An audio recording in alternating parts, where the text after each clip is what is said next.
All right.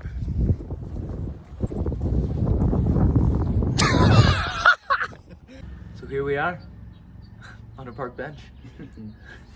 Okay, so we wanted to, since we touched base on why consistency is so important, now we want to give some tips on how we stay consistent and how to stay consistent, especially for gamers, because that's who you guys are. I mean, that's our target audience, and we're gamers, so we want to help you guys out because we relate to all that. Yeah, so I feel like the biggest issue I find with any of my clients in general is this lack of consistency. And sadly, there's no one-size-fits-all answer to answer this question. So there's a bunch of different approaches you can take on it. But the biggest thing I kind of want to address first that I find that's very common, especially with gamers, is a lot of gamers are neurodivergent, or they're autistic, or they have ADHD. And one common thing you'll find in individuals with neurodivergency is a thing called executive dysfunction. Basically, executive dysfunction says, I want to do X, and no matter how badly I want to do it, I just can't. The willpower to get up and do things, and it can relate to whether it's depression or anxiety, but there's just that internal drive holding you back from achieving your goal. And that can be as simple as just doing laundry or taking a shower. It can get so hard just to wake up and get out of bed. And so understanding that sometimes that might be your problem and it might not be, realizing that executive dysfunction can hold you back from achieving your goals.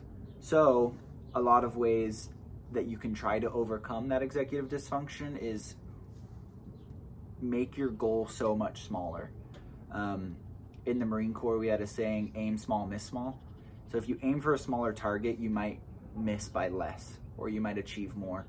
So let's say your goal is to go to the gym, right? And work out and do the program, whether we gave it to you or you're just trying to go in and do it. If instead of having this goal that seems very daunting, maybe just make your goal put on exercise clothes and get into your car. Just that alone, right? And maybe sometimes when you take the first step in achieving that goal, you achieve it in its entirety like that. So sometimes it's the little steps, or it's that first step you need to make. They say it's like the first 2 minutes of a goal. Doing that can help you achieve whatever it is you're aiming for. All right, so he touched base a little bit on aim small and miss small, right? Or is it miss big? Okay, Nope. cool. Aim small, miss small. Aim small, miss small. That's a great strategy. What I like for me personally, or something that I noticed, I'm naturally very lazy, and it's hard for me, unless I'm like hyper fixated on it or I'm really interested in it, it's hard for me to get up and do something. So luckily, I love fitness and I love bodybuilding. I love working out. That's not the case for everybody else. So it's hard to stay consistent for somebody like me, or a lot of gamers who have ADHD or are neurodivergent.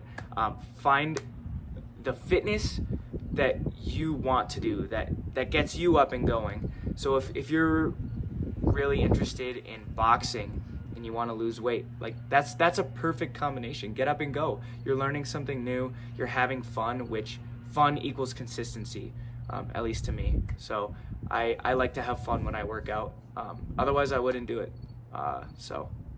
Yeah, one thing I've asked my clients that are consistent, and that I notice in myself as well, is the moment you really create a lot of consistency is the moment you stop asking, should I go to the gym today or should I work out today?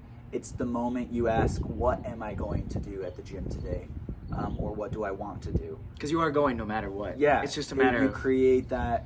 It's that moment where you just don't even think about, like, I'm going to go to the gym after we film this. For me, the question I ask myself is, what time am I going to the gym today? When can I fit this in my schedule? Because it's so important to me, and I love it, and I need it, and I obsess over it. So I'm gonna make the time. So it's just like, when am I going to, and what am I going to do? But if you are still in that constant battle of choice, that's a really hard aspect. And something to realize for yourself as well is if you are battling with the willpower or the will to go to the gym, going first thing in the morning might be best, because right when you wake up in the morning is when you have a battery life basically of willpower. And sometimes it's not always full, and other days it's to the top. But when you wake up, you're gonna have the most. And so if you can just go, okay, I'm just going to the gym first thing in the morning to get it out of the way, to get it done. There's a phrase called eating the frog. You eat the frog first thing in the morning. You do the worst thing, your least favorite thing. So if you don't enjoy exercise, do it right off the bat. That way it's done. And it sets the stage for the rest of your day. So now you're motivated, you've done the hardest thing, everything else in your day is gonna be easier. But if you try to go at the end of the day after you've gone to work, after you've argued with people or interacted socially, your battery's drained and you're gonna get home and just go, fuck no. No, that is, it's kind of like eating dessert first, right? Like if you have a healthy meal, like say it's like meat and veggies, and then you have like dessert waiting for you. If you eat the dessert first, you're gonna be more full. It's gonna be harder to eat that meal that's not as tasty as the dessert. Say it's a meal that you kind of bland, you don't really like that much. So it's like eat the healthy stuff first, because you know no matter what, no matter how full you are, you're gonna eat that dessert. So, which brings me to, you were talking about the morning time and just getting it over with. The morning time is a great place for, and please remember this phrase, keystone habits. These are just habits that you do throughout the day that kind of build on top of each other like a structure. So say you start off the day by eating something healthy right off the bat, or getting some sunlight.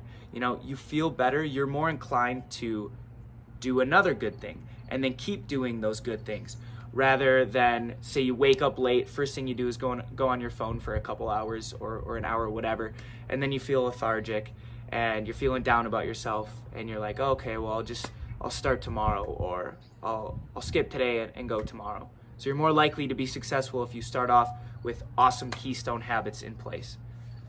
Yeah. One thing I like to reflect on, and I notice in my own life as well, find the thing you enjoy, which for most of you is going to be playing video games. If I've done all the things I need to do for the day, and I've gone to the gym, I've done my work, I've eaten right, when I play video games that day, at the end of the day, like, it's so relaxing. It's so much better. You feel so good, you're not stressed, you're not worried about it. But when I just jump into playing games, when I know I have things I need to take care of, like, the sense of like weight and dread and stress I feel and anxiety I feel while I'm playing, like, you're not enjoying the game. Yeah. Now you've just wasted that time. It's like, shit, like I have to do this thing tomorrow, whatever, get back to the game. It's always in the back of your head. It's just right there in the back of your mind, weighing you down, when if you could take care of the problem and then go play games, it's so much better. But again, it comes down to, like, sometimes that executive dysfunction might kick in if you have that.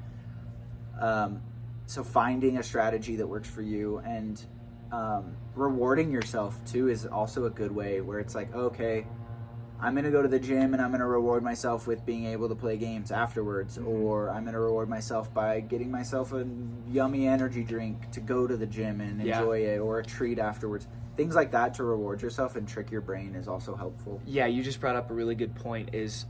So when I was getting really into fitness, I used to wake up, and it's good and bad. I used to wake up and I was like, I want a bang, because I knew how good the bang made me feel. And then I was like, okay, if I drink a bang, I'm going to work out, because it's the perfect amount of, like, yes, I'm motivated, I'm cracked out even. Like, so looking forward to, like, pre-workout or some stimulant is a good and a bad thing, because, if it helps you get hooked and build a good routine with the gym, awesome. Like, that's maybe a trade that you could look for. For me personally, I used to work out without pre-workout or without, like, any stim, and it's just easier nowadays. I look forward to it. I have more fun. So find an energy drink or a pre-workout or something that helps kick you in gear. Caffeine's a miracle drug. It's so good. Just don't do too much. Yeah. Limit yourself. Because then you get hooked on it, and then it starts to be, your body builds like resistance and We'll make another video about caffeine usage sometime. cool. Yeah. We just like to ramble. Cool. Well, I think we've listed 5 or 6 points, so we can probably wrap it up now. Yeah. Let us know down below in the comments any sort of strategies that you use that help you stay motivated and disciplined. Again, motivation will die out, so it's about building that habit and building that consistency in your own life. So let us know what things work for you to create that habit of going to the gym and eating well all the time. Yes, and if you would like to request any video, like give us ideas, ask us questions, and please join the Discord. So, later.